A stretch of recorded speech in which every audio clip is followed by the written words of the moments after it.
बिहार के फतेहपुर में सुबह से ही काली काली घटाएं उमड़ आईं। तभी बारिश शुरू हो गई। रवि ने फिर भी ठेला लगाए रखा। सड़कें सूनी थीं। लो जी, गर्मा गर्म दही पूरी, फतेहपुर की सबसे मशहूर ताजी कुरकुरी पूरी, ठंडा मीठा दही और मेरी दादी के हाथ की बनी हुई मीठी तीखी चटनी। एक बार खा लो तो मुंह फिर नहीं हटता। आओ आओ, देखो देखो, गर्मा गर्म दही पूरी। पापा, आपने मुझसे कहा था ना बेटा, दही पूरी बेचकर हमारा घर चलेगा। मेहनत कर, कभी हार मत मानना। मैं कोशिश कर रहा हूँ पापा। रोज 4 बजे उठता हूँ, खुद पूड़ियां बनाता हूँ, बारिश में भी ठेला लगाता हूँ, पर आज केवल 15 रुपए बनी। 2 घंटे बीत गए। कुछ देर बाद नानकी चाची आई छाता लिए हुए।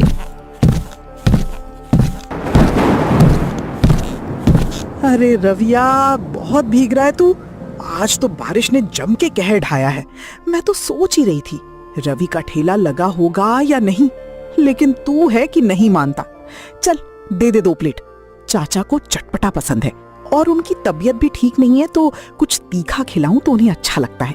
पर हाँ, ज्यादा तीखा मत करना, वरना डांट पड़ेगी मुझे। जी चाची, बिल्कुल। मीठा दही और थोड़ी तीखी चटनी, बिल्कुल चाचा के लिए परफेक्ट। मैंने आज नई चटनी बनाई है, जरा चक्कर देखना। वाह बेटा, क्या बनाया है। दादी के हाथों को सलाम। तू भी कमाल का है।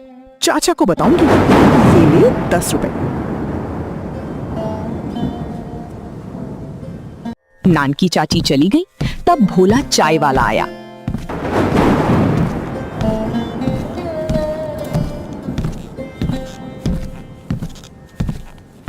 रवि, सुन मेरी बात। चाय के साथ अगर तेरी दही पूरी मिल जाए तो कहीं का नहीं छोड़ता। लोग कहते हैं भोला की चाय और रवि की दही पूरी, यही असली फतेहपुर का नाश्ता है। 1 प्लेट देना। और हाँ, मैंने तेरी दादी से कहा है कि मुझे चटपटी चटनी देने को, पर तूने तो मीठी दे दी। कोई बात नहीं, आज मीठा ही सही।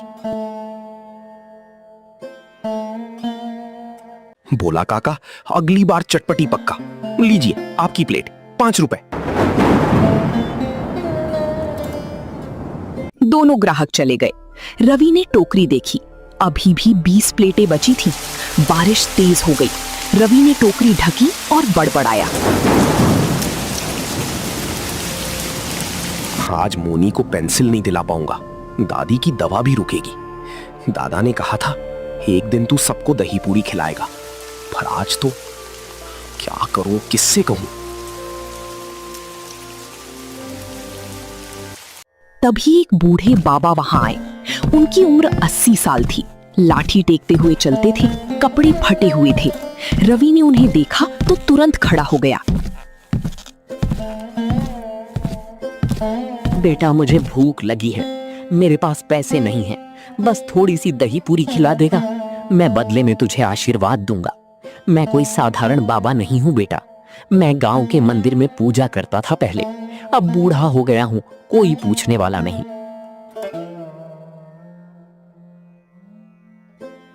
बाबा, पैसे की बात मत कीजिए। आप बैठो यहाँ, मैं आपको 2 प्लेट दही पूरी खिलाता हूँ। हाँ, आप जितनी चाहो उतना खाओ, मेरे पास जितना है सब आपका है। रवि ने बाबा के लिए ताजी दही पूरी बनाई। बाबा ने धीरे धीरे खाई, आंखों में पानी आ गया। बेटा, तूने आज एक बूढ़े की भूख मिटाई है। मैं तुझे आशीर्वाद देता हूँ कि तू एक दिन बहुत बड़ा आदमी बनेगा। तेरी दही पूरी फतेहपुर से निकलकर पूरे जिले में मशहूर होगी। तेरे ठेले पर ग्राहकों की कतार लगेगी। और हाँ, तू कभी हार मत मानना। भगवान उन्हीं की मदद करता है जो मेहनत करते हैं। धन्यवाद बाबा, आपकी दुआओं से ही सब ठीक होगा। कृपया फिर कभी आना, मैं हमेशा खिलाऊंगा।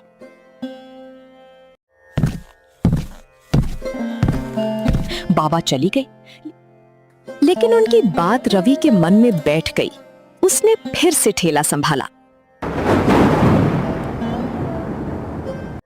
बारिश में भीगता हुआ रवि शाम को घर पहुंचा। खपरेल की छत से टप टप पानी टपक रहा था। दादी चूल्हे पर रोटी बना रही थीं।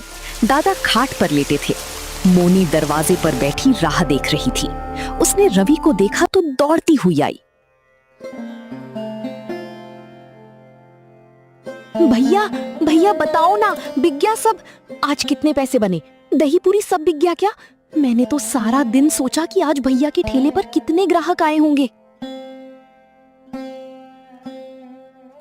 नहीं मोनी, सब बचा है। आज सिर्फ 15 रुपए बने। नान की चाची आई, भोला काका आए, बस इतना। बाकी तो सारा का सारा बच गया। मैंने बूढ़े बाबा को मुफ्त में खिलाया, वरना बस 5 रुपए और बचते।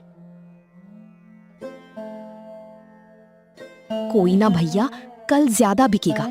तुम्हें पता है, मैंने आज दादी से कहा कि भैया बहुत मेहनत करते हैं। दादी ने कहा तुम्हारा भैया शेर है, और मैंने तुम्हारे लिए पानी गर्म किया है, जल्दी जाकर नहा लेना, नहीं तो बीमार हो जाओगे।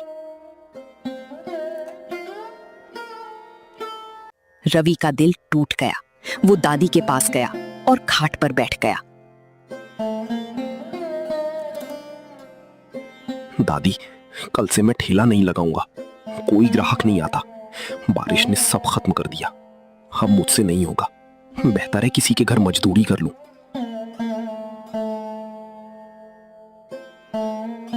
अरे बेटा, ये क्या कहा? जीतना पक्का आदमी बनना है तो पहले हारना सीख। ये दही पूरी सिर्फ चबेना नहीं, तेरी जिंदगी की उम्मीद है। तुम्हारे पिताजी ने यही ठेला चलाया था, आज तुम चला रहे हो। एक दिन यही ठेला तुम्हें कामयाबी दिलाएगा। मैं हर रोज भगवान से तुम्हारे लिए दुआ मांगती हूँ। बिकेगा एक दिन, पक्का बिकेगा। मेरी दुआ हमेशा तुम्हारे साथ है। रवि, मेरी बात ध्यान से सुन। देख, बारिश का मतलब ये नहीं कि फसल डूब जाए। बारिश के बाद ही तो खेत हरे होते हैं। बीज को बढ़ने में समय लगता है। तू भी हरा हो जा, बीज मत बन बैरन का। एक दिन तू सबको दही पूरी खिलाएगा। मैं बूढ़ा हो गया, पर मेरी आंखों में अब भी वो दिखता है जब तू एक दिन बड़ा आदमी बनेगा। मेरी विश्वास रख बेटा। मेरी दवा छोड़ दे, तू अपना धंधा मत छोड़। दादी, दादा, आप लोग सही कहते हैं। मैं हार मानने वाला नहीं हूं। अगर आप लोगों ने मुझे हौसला ना दिया होता तो मैं तो टूट जाता। चाहे बारिश हो या बाढ़, कल फिर ठेला लगाऊंगा, पक्का। भैया, आप दुनिया के सबसे अच्छे दही पूरी वाले हो, और मैं आपको कभी रोने नहीं दूंगी। चलो अब खाना खाओ। मैंने तुम्हारी पसंद की दाल बनवाई है दादी से। रवि के आंसू पोंछते हुए उसने दादा दादी की बात मानी और ठान लिया, चाहे बारिश हो या बाढ़, कल फिर ठेला लगाएगा। सुबह 5 बजे फिर से काले बादल। रवि ने दादी से पूड़ियां बनवाई, दही मटके से निकाला, चटनी तैयार की, टोकरी सजाई। दादी ने हाथ जोड़कर दुआ दी। रवि ठेला लेकर चल पड़ा। 5 घंटे बीत गए। बारिश हो रही थी, एक भी ग्राहक नहीं आया। रवि पेड़ के नीचे बैठा था। टोकरी भरी थी, दिल खाली था।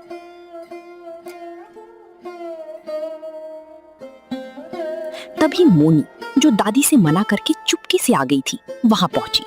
बिना छाते के, बिना चप्पल के, पूरी भीगी हुई, सांस फूल रही थी उसे। तू यहाँ कैसे? इतनी बारिश में भीग जाएगी, तुझे जुकाम हो जाएगा। तू अभी घर चल, दादी डांटेंगी।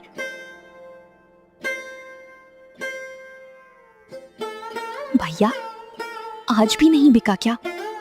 मैंने दादी से कहा कि मैं देख आऊं भैया को। दादी ने मना किया, पर मैं चुपके से निकल आई। मैं बहुत दूर से देख रही थी, कोई ग्राहक नहीं आया। सच बताओ भैया, आज फिर से कितने पैसे बने?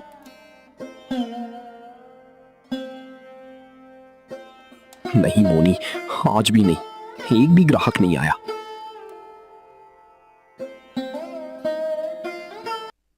भैया, तुम रोते हो क्या? तुम्हारी आंखें लाल क्यों हैं?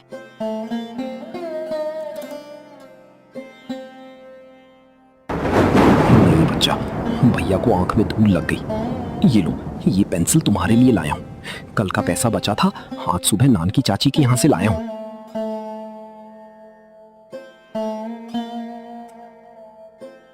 तुम पढ़ना, बड़ी बनना, मैं तुम्हारे लिए कुछ भी करूंगा।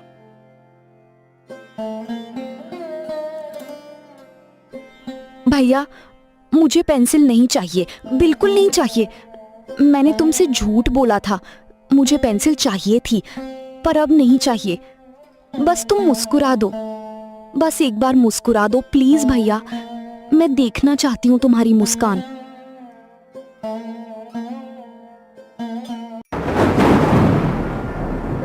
रवि ने मोनी को अपनी गोद में बिठाया और मुस्कुराया, लेकिन उसकी आंखों से पानी बहता रहा।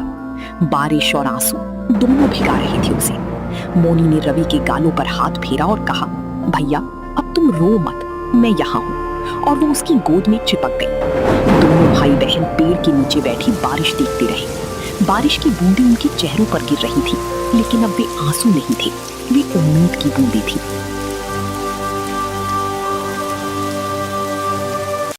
उधर अमन की पत्नी राधा उसकी तपरी पर आई। वो गुस्से में थी। उसने देखा कि अमन की चाय की तपरी पर एक भी ग्राहक नहीं बैठा है। सारे लोग रवि के ठेले की तरफ देख रहे थे। अमन, क्या हो रहा है यहाँ? हमारी चाय की तपरी पर कोई नहीं बैठता, हम कैसे गुजारा करेंगे? 2 साल से तू चाय बेच रहा है, पहले कम से कम 30-40 रुपए तो बन ही जाते थे, अब तो मुश्किल से 10 रुपए बनते हैं। वो रवि क्यों यहाँ दही पूरी बेच रहा है? तूने उससे बात क्यों नहीं की? तू कायर है क्या? अपने घर के बारे में सोच।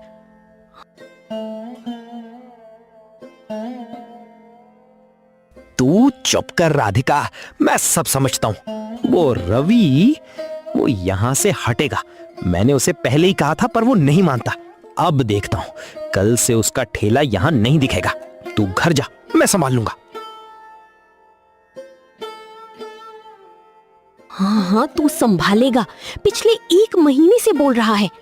अगर कल तक उसका ठेला ना हटा तो मैं खुद आऊंगी और उससे झगड़ा करूंगी, समझा तूने? हमारे बच्चे को दूध तक नहीं दे पाती मैं उचित से, तू कुछ कर नहीं सकता।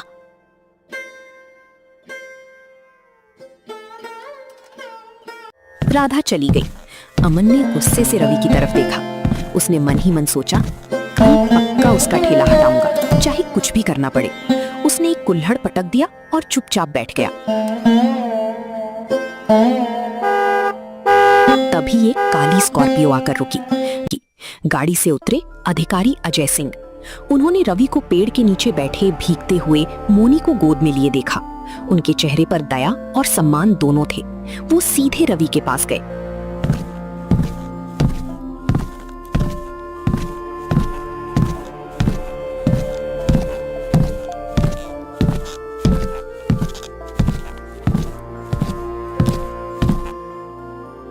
बेटा, तुम बारिश में दही पूरी बेच रहे हो और ये छोटी बच्ची तुम्हारी बहन है, ये भी भीग रही है। तुम्हारे माँ बाप कहाँ हैं? तुम कहाँ रहते हो? क्या यही तुम्हारी जिंदगी है?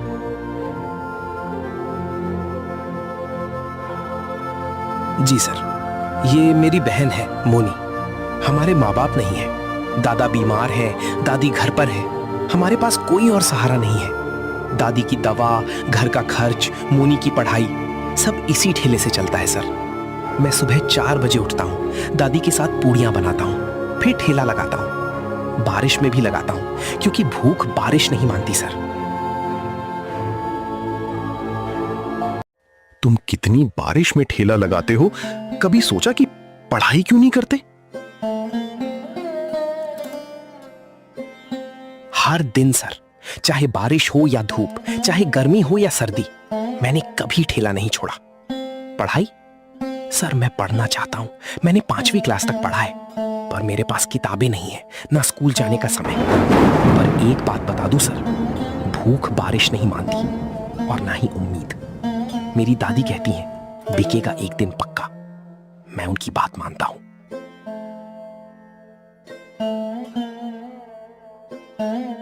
बेटा, तुमने आज मुझे जीत लिया।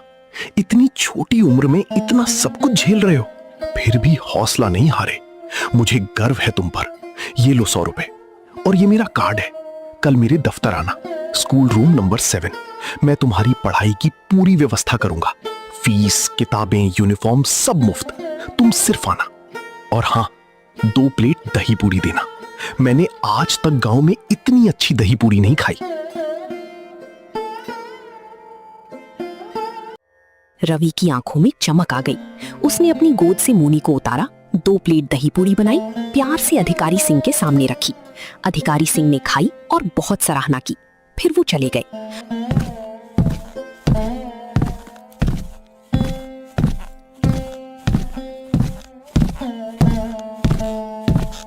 उसके बाद तो मानो ग्राहकों की बाढ़ आ गई। सविता दीदी आई, पप्पू काका आए, मुन्नी नानी आई, यहाँ तक कि कुछ नए लोग भी आ गए। सबने रवि की दही पूरी खाई और तारीफ की। रवि मुश्किल से प्लेटें लगा पा रहा था। उसकी टोकरी आधी से ज्यादा खाली हो गई। शाम को जब बारिश थोड़ी कम हुई, रवि का पुराना दोस्त बॉक्सर आ गया। वो गांव के दूसरे छोर से आया था। मोटा सा, गोल मटोल, चेहरे पर हमेशा मुस्कान। पूरी बाहें फैलाकर वो रवि की तरफ बढ़ा। अरे रवि, क्या हाल है बेटे? कितने दिनों बाद देखा तुझे। तेरी दही पूरी की खुशबू मेरे घर तक आ रही थी। सच में, मैं दूसरे गांव में था, वहां से ही मुझे तेरी पूरी की याद आ गई। मेरी जान निकल रही थी। दे दे 2 प्लेट, भारी भूख लगी है। आज तो 2 प्लेट से काम नहीं चलेगा, 3 प्लेट दे दे।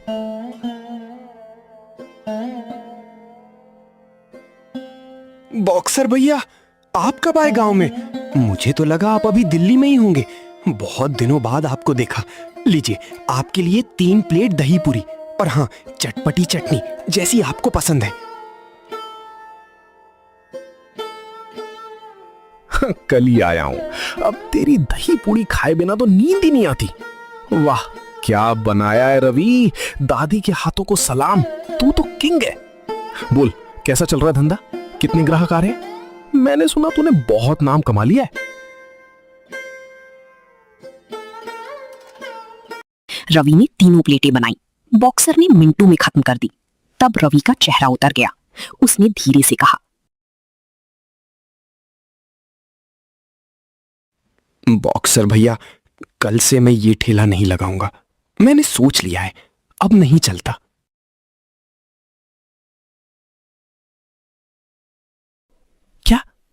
क्या कहा तूने? मेरे कानों ने सही सुना? क्यों? क्या हो गया? किसने तुझे रोका? बोल, मैं उससे निपट लूंगा। तू ऐसे कैसे हार मान सकता है?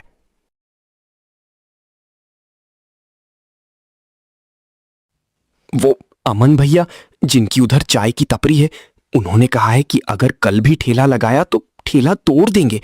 उनकी पत्नी भी आई थी, बहुत गुस्सा कर रही थी। भैया, मैं तो अनाथ हूं, कोई लड़ने वाला नहीं, डर लगता है। अरे बच्चे, तू बिल्कुल डर मत। तू अनाथ नहीं है, तू मेरा दोस्त है। बॉक्सर भैया है ना तेरे साथ? अभी जाता हूं उससे बात करने, देखता हूं कैसे वो मेरे दोस्त को धमकी देता है। बस यहीं बैठ, 5 मिनट में आया। और हाँ, अपनी चटपटी चटनी 1 प्लेट अलग रखना, वापस आकर खाऊंगा। बॉक्सर रवि की ओर देखता है, फिर उसके सिर पर हाथ रखता है। बॉक्सर उठा और मुस्कुराते हुए अमन की चाय की टपरी पर गया।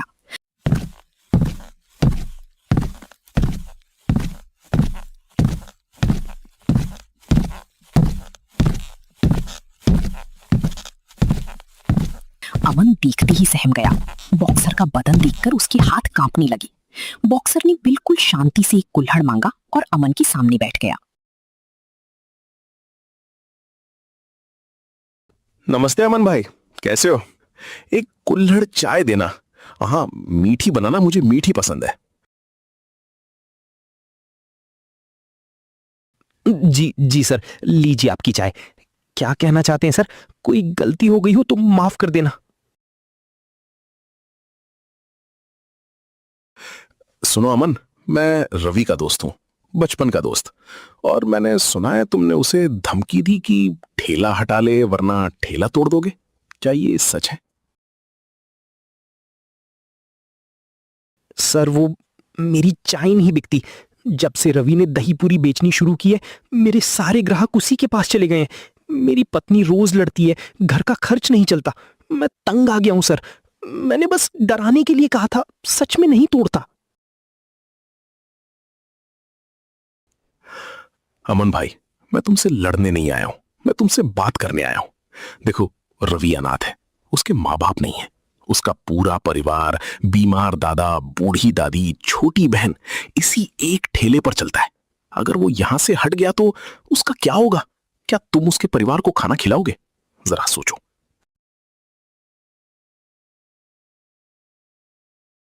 पर सर, मेरी चाय। बॉक्सर भाई, आप सही कह रहे हैं, मुझसे बहुत बड़ी गलती हो गई। मैं अंधा हो गया था जलन में। मैं खुद रवि से बात करूंगा, वो यहीं ठेला लगाएगा। और आपको 2 प्लेट दही पूरी मेरी तरफ से खिलानी है, बोल देना उससे। बस यही तो सुनना चाहता था अमन भाई। तुम बहुत अच्छे हो। देखना, अब तुम्हारी चाय भी खूब बिकेगी। और हां, रवि को कुछ मत कहना, मैं खुद उसे बता दूंगा।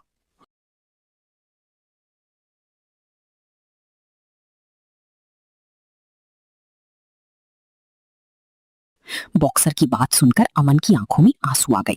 उसने हाथ जोड़ लिए। बॉक्सर ने हंसती हुई अमन की पीठ थपथपाई।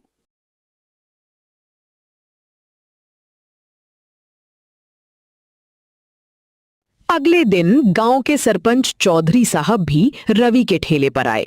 उन्होंने रवि की दही पूरी खाई और बहुत खुश हुए। रवि, तूने आज गांव का नाम रोशन किया है। अब से हर त्योहार पर तेरा स्टॉल लगेगा और गांव की तरफ से तुझे 500 रुपए की मदद भी मिलेगी। धन्यवाद चौधरी साहब। त्योहार के दिन पूरे गांव में उत्सव था। रवि के ठेले पर ग्राहकों की कतार लग गई। अमन भी खुश था, उसकी चाय भी चल रही थी। दोनों एक दूसरे को देखकर मुस्कुरा रहे थे। फतेहपुर का वो मोड़ अब खुशियों का मोड़ कहलाने लगा। उस शाम रवि घर पहुंचा। उसकी टोकरी बिल्कुल खाली थी। मोनी दरवाजे पर दौड़ी। उसकी आंखों में खुशी के आंसू थी।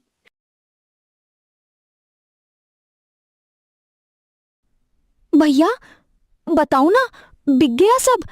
आज तो मैंने दूर से देखा, बहुत भीड़ थी। बताना जल्दी।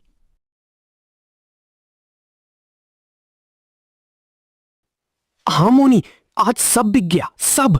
और अब रोज बिकेगा। और देख, तुम्हारे लिए नई पेंसिलें, कॉपियां और एक नई ड्रेस भी लाया हूं। मेरा बेटा बहादुर है। मुझे पता था बिकेगा एक दिन। मेरी दुआएं हमेशा तुम्हारे साथ हैं।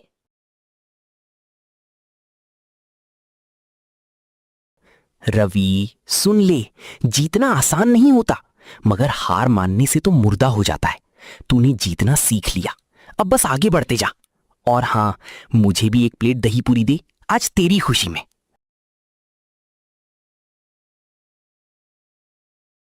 उस रात बारिश थम गई। फतेहपुर के आसमान से बादल हट गए, लेकिन रवि के घर में खुशियों की बूंदी अभी भी बरस रही थी।